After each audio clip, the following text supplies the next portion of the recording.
Since our marriage, organizing the ideal getaway for my wife, Emily, had been a mission for months.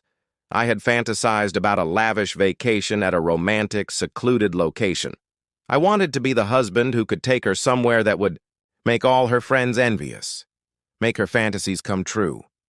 That's why I painstakingly planned every aspect of the trip. Flights at a private airport, luxury transfers, not just any villa, but a 5-star villa at the St. Regis Bora Bora. Only a select few in the world had the opportunity to stay in an overwater bungalow with expansive ocean views. I was determined to make this an unforgettable experience, and it was. But not for the reasons I had anticipated. Emily seemed strange the moment we arrived at the airport. She wasn't the woman who would typically be bursting with enthusiasm, taking pictures for Instagram. She was beaming at the thought of spending a week in paradise, but her attention was elsewhere. Glued to her phone. More times than I could count, she assumed I wasn't looking. But I saw it. She was texting someone. She smiled. At first, I ignored it. Maybe she was just sharing the excitement with her friends. Maybe I was overthinking. But something didn't sit right. During our 10-hour flight to Tahiti, she barely spoke to me. She was either asleep or staring at her phone, tilting the screen away whenever I glanced over. When I asked what she was watching, she dismissed me, with a half-hearted excuse, just some vacation vlogs. Love makes you blind. I should have seen the warning signs. By the time we landed in Tahiti for our connection to Bora Bora, the view alone made all the late nights and meticulous planning worth it. I expected Emily to finally light up. Instead, she stayed glued to her phone. I nudged her gently. "We're here. Look at this view." She forced a quick glance, grinned for a second, then went back to texting. I clenched my jaw, took a deep breath. I had spent months planning this trip for her. The least she could do was act like she cared. Maybe she was tired. Maybe she was jet-lagged. Maybe I was overanalyzing. Didn't realize how wrong I was until we landed. As soon as we stepped off the plane, Emily turned to me. "I need to go to the bathroom," she said, placing a gentle, almost apologetic hand on my chest. I smiled and nodded. "Can you grab our luggage while I freshen up?" She walked off and vanished into the crowd. I gathered our luggage, rolled them to a bench nearby, and waited. 5 minutes, 10, 15, I pulled out my phone. "Everything okay?" No response. I called. It rang once, then straight to voicemail. Something was wrong. A knot tightened in my stomach. I reached for my wallet, my passport. Gone. A cold shiver ran down my spine. My heartbeat quickened. I checked my pockets, my bag, nothing. Then my phone buzzed, a text, from an unknown number. "Enjoy your vacation, sweetie. You always said I deserved luxury." Well, now I've got it. I read it again, and again. The meaning didn't sink in at first. Then, across the terminal, I saw her, Emily, walking arm in arm with another man. She didn't hesitate. Didn't turn back. Didn't even flinch. She had planned this. Set me up, stole my passport, drained our joint credit cards, left me stranded in a foreign country. I was furious, betrayed. But what she didn't know was that I had seen this coming. For weeks, I had suspected something. The late-night texts, the secretive bank transfers, the new lingerie I never saw her wear. So I did something she hadn't anticipated. I had set my own trap. Before we left, I transferred every cent from our joint account into my private one. I reported my passport as missing days before the trip. So even if Emily had stolen it, she couldn't use it. She thought she had played me. She had no idea she was the one walking into a disaster. I pulled out my phone and dialed. It rang twice before David picked up. "Showtime," he said. "She took the bait," I replied. A pause, then a chuckle. Damn, she really did it. I watched as Emily and her new partner, Jake, stepped into a cab heading to the St. Regis resort, thinking they had just pulled off the perfect heist. Oh, how wrong they were. I had already spoken to the hotel. Her reservation? Canceled. The credit card she planned to use? Declined. The moment she tried to check in, security would be waiting, and I had booked myself a new, even more luxurious villa at a different resort. As I sipped whiskey by the infinity pool, watching everything unfold on security footage, David laughed over the phone. "You should see her face right now," he said. "She looks like she just saw a ghost," I smirked. Emily thought she had won. She had no idea the real game had just begun. "Please clarify this later." Smoothly but firmly, he stated, "The reservation has been canceled, and the payment is required. We are unable to handle any more reservations from you due to the fraud warning linked to your identity." Emily clenched her hands and stiffened. "The fraud alert?" she asked. "Who the hell put a fraud alert on my name?" The employee smiled knowingly at her husband. Emily's heart raced in her ears. It was as if the oxygen had been sucked out of the room. Nathan wasn't the person she had assumed him to be. She had thought he was an idiot. But he had known all along. She abruptly turned around, her face contorted in anger. "I didn't stop, didn't you?"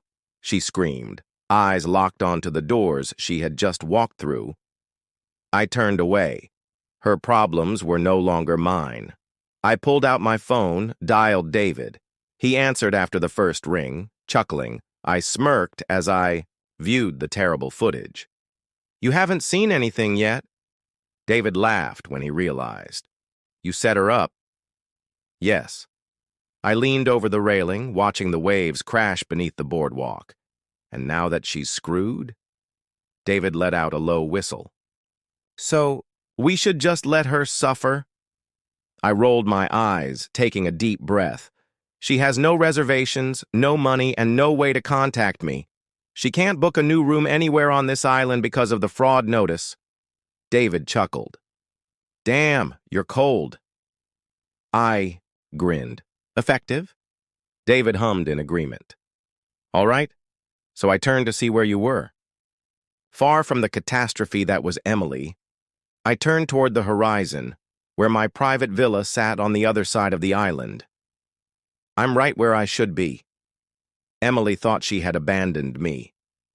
But in reality, she was the one who was trapped. She just didn't know it yet. Back at the resort, Emily spiraled. Jake was pacing next to her, tugging at his hair. "I don't know why," Emily snapped, massaging her temples. "You handled everything. How had this happened?" But deep down, she knew exactly what had happened. Nathan. The front desk clerk cleared his throat. "Ma'am, if you and your companion don't have another way to pay, I'll have to ask you to leave." Jake's mouth dropped open. "Wow, this is a joke?" "Not joking," the clerk replied. Emily growled. "Give me a moment to sort this out." "Take as much time as you need, ma'am," the clerk said, his voice neutral. "Just not in this hotel." Emily gritted her teeth. She knew arguing wouldn't help. Grabbing Jake's arm, she dragged him toward the exit, and then, like a freight train, reality hit her. She was broke. She had nowhere to stay, and worst of all, Nathan had left, while she stood outside in humiliation. I was lounging on the other side of the island, sipping a chilled cocktail. David sat beside me, watching me swirl my drink. "You're telling me that wasn't enough?" He arched an eyebrow. I sighed. "The weight of it all is finally lifting." David nodded. He understood. For years, I had been faithful to a woman who didn't deserve me. She thought I was weak, foolish. Now, she understood the truth. She finally knew what betrayal felt like. I tapped my glass against David's. "To karma," he said. "To justice." As the sun set over the beach, I leaned back, ready to enjoy the show. Emily's nightmare had only just begun. She had always thought herself untouchable, the kind of woman who could talk her way out of any situation. But now, as she stood outside the St. Regis resort, holding worthless credit cards with Jake beside her, looking like a lost puppy, she realized something terrifying. She had lost. Her escape. I, meanwhile, was enjoying the best view in Bora Bora. A year ago, I would have done anything to be with Emily. Now? David smirked, adjusting his sunglasses. She's gonna crack, I laughed. Emily was officially homeless. No money, no hotel, no way off the island. She thought she was playing me. David whistled. That's cold, man. I shrugged. She was playing checkers. I was playing chess. David smiled. I set my drink down and stretched. I felt lighter than I had in years. We let her sit in it. Letting her live with it was a better punishment than anger or revenge. Back at the resort, Emily's phone was at 2%. She was desperately searching for solutions. But her accounts were locked. Jake was still coming to terms with the fact that she was really alone. So what? He muttered. Emily glared at him. She was already regretting her decision to choose him. But there was nothing to speculate about. She needed me. Her hands trembled as she realized. She had burned every bridge. She had no other option. She took out her phone and called my number. It went straight to voicemail. Her heart pounded. She tried again. Voicemail. Nathan? This couldn't be happening. Nathan had always helped. Nathan had always cleaned up her messes. But not this time. She had made a choice she couldn't undo.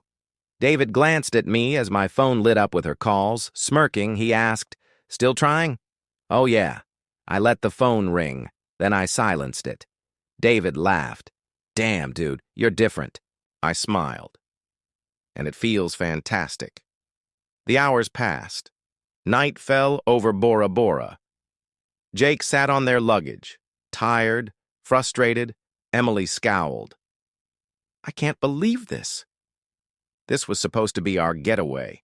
Jake muttered, "Stop talking." She had thrown away her life for Jake. And now? Now Jake was on his nearly dead phone, Googling cheap hostels in Bora Bora. Emily's stomach churned.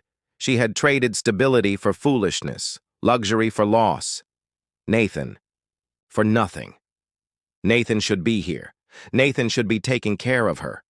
She buried her face in her hands. She had been so wrong. For the first time in her life, she felt powerless. When I woke up the next morning, sunlight streamed through the villa. Had never slept better, because the person who had once caused me the most pain could never hurt me again.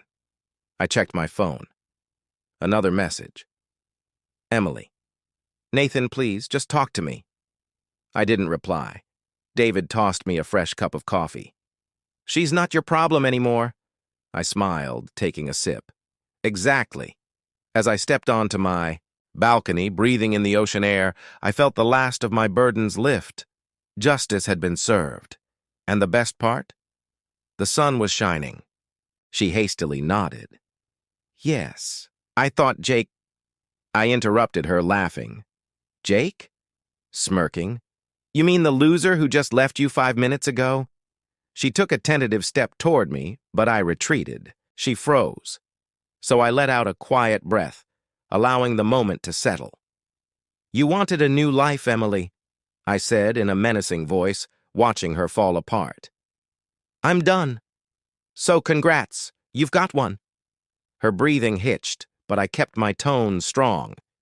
"You're broke, alone, and you've got nothing left." Letting the last words sink in, I turned my back on her. She knew this time I wouldn't be returning. I ignored her stifled cries and walked away.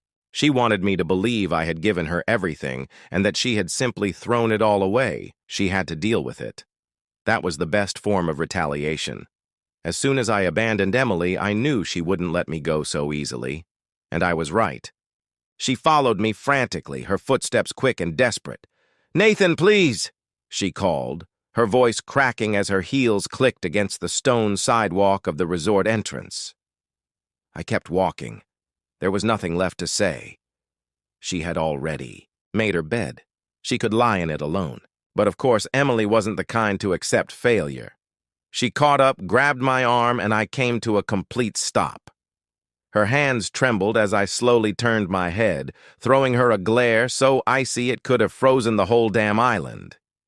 Tears formed. in her eyes, and her chest rose and fell in frantic breaths as if she had touched fire. "Don't do this," she whimpered, beginning to fall apart in front of me. "Nathan," I tilted my head slightly, letting the silence stretch.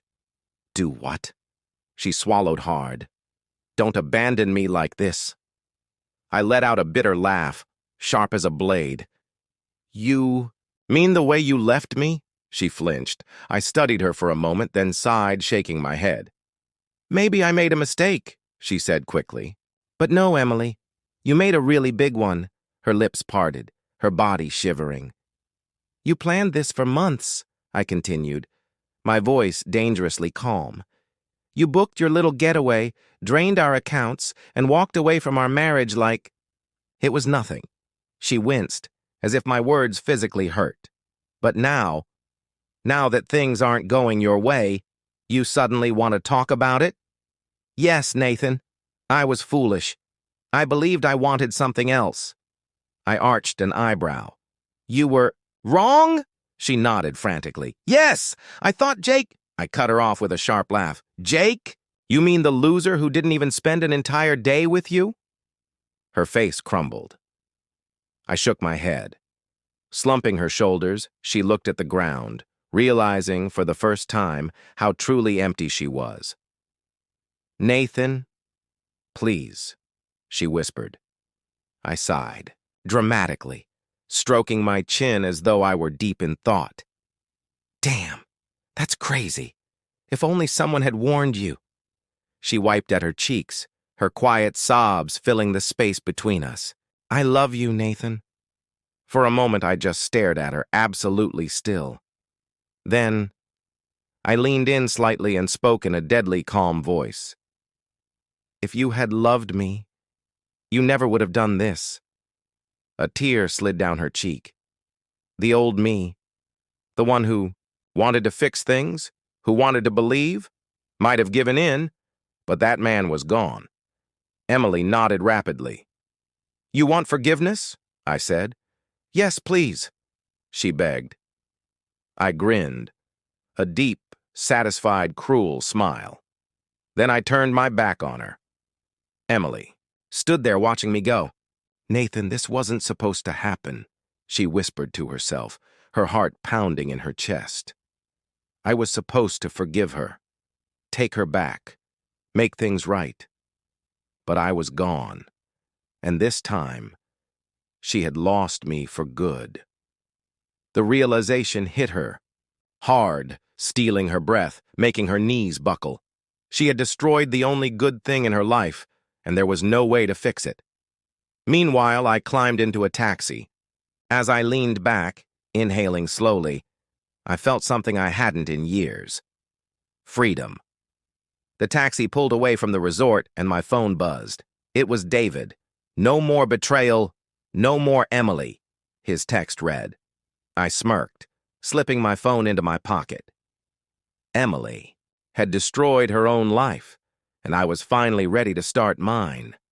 That was the ultimate revenge. As the taxi sped through the island roads, I gazed out the window. The soft hum of the engine mixed with the sound of palm trees swaying in the evening breeze. For the first time in years, I was free. At the exclusive resort where I was staying, the sky melted into deep shades of orange and purple. The ocean's aroma filled the air, blending with the scent of fresh hibiscus and coconut. I stepped out of the taxi and headed toward the beachside tavern where David was waiting. He sat at a corner table with 2 glasses of whiskey. The moment he saw me, he grinned and lifted one. I returned the grin as I took my seat. "Man," I exhaled. "You have no idea how good it felt to watch her fall apart like that." David shook his head. "I bet. Better than any revenge movie I've ever seen." I rolled my shoulders, taking a sip of whiskey. She dug her own grave. All I had to do was watch. David clinked his glass against mine. "To moving on," he said. I nodded. "To freedom."